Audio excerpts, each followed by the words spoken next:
Hey guys, my name is Elijah and in this tutorial I will show you how to gain karma on Reddit. So this is very simple. First thing you will have to do is to simply create a post.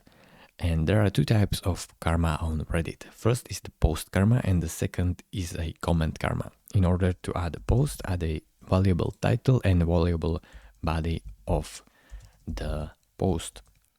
Now, if you add value to your Redditors, then you will simply get more upvotes.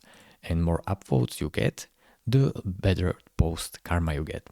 So don't forget to add valuable information and something that the Redditors will enjoy.